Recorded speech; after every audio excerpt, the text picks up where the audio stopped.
दशावतार स्तोत्र। हे केशव, हे जगदीश, प्रलय के विशाल समुद्र में वेद नष्ट होने जा रहे थे और उनकी रक्षा करने के लिए आप एक विशाल मछली बनकर आए। मछली का रूप धारण करने वाले हे हरि, आपकी जय हो। हे केशव, हे जगदीश, दिव्य कछुए के रूप में आपने अपनी विशाल पीठ पर मदार पर्वत को धारण किया और क्षीर सागर के मंथन में देवदानवों की सहायता की। विशाल पर्वत को अपनी पीठ पर धारण करने से आपकी पीठ पर एक चक्र का निशान बन गया, जो अत्यंत सुंदर है। कछुए का रूप धारण करने वाले हे हरि, आपकी जय हो। हे केशव, हे जगदीश, पृथ्वी गर्भोदक सागर में जा गिरी थी और आपने अपने नथुनों के ऊपर उठाकर उसे अपने मूल स्थान पर स्थापित किया। शूकर रूप धारण करने वाले हे हरि, आपकी जय हो।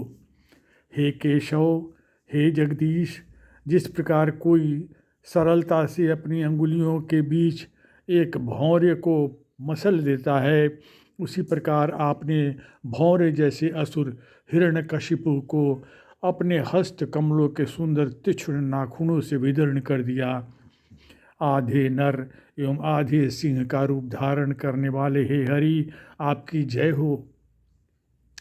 हे केशव, हे जगदीश, हे अद्भुत वामन, अपने 3 विशाल पगों से आपने महाराज बलि को छला और अपने चरण कमलों के नाखून से बह निकले गंगा जल से आप संपूर्ण जगत के लोगों को पवित्र करते हैं।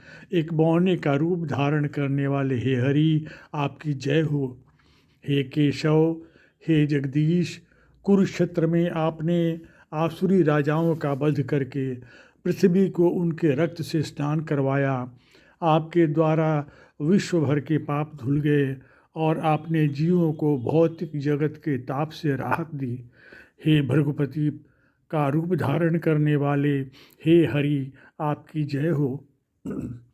हे केशव, हे जगदीश, लंका के युद्ध में आपने 10 सिर वाले असुर रावण का वध किया और उसके सिरों को इंद्र सहित 10 दिशाओं के स्वामियों को भेंट किया।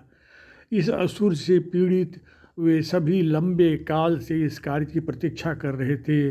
श्री राम का रूप धारण करने वाले हे हरि, आपकी जय हो। हे केशव, हे जगदीश, अपने श्वेत रंग के शरीर पर आप नीले बादलों जैसे वस्त्र पहनते हैं। ये वस्त्र उस यमुना नदी के गहरे रंग के समान हैं, जो आपके हल के प्रहार से भयभीत रहती है। हे बलराम, हे हल धारण करने वाले हरि, आपकी जय हो। हे केशव, हे जगदीश, हे करुणा भरे हृदय वाले बुद्ध, आपने वैदिक यज्ञों के अनुसार होने वाले निष्पाप पशुओं की हत्या को रोका। बुद्ध का रूप धारण करने वाले हे हरि, आपकी जय हो। हे केशव, हे जगदीश, कलयुग के अंत में आप एक धूमकेतु के समान प्रकट होते हैं और अपने हाथ में भयंकर तलवार द्वारा दुष्ट जंगली मनुष्य का विनाश करते हैं। कल्कि का रूप धारण करने वाले हे हरि, आपकी जय हो। हे केशव, हे जगदीश, इन 10 अवतारों को धारण करने वाले हे हरि, आपकी जय हो। हे पाठकों, कृपया कवि जयदेव के इस मधुर गीत को सुनिए, क्योंकि यह सुख और सौभाग्य प्रदान करने वाला है और अंधकार में जगत की सर्वोत्तम वस्तु है। हरि ओम तत्सत।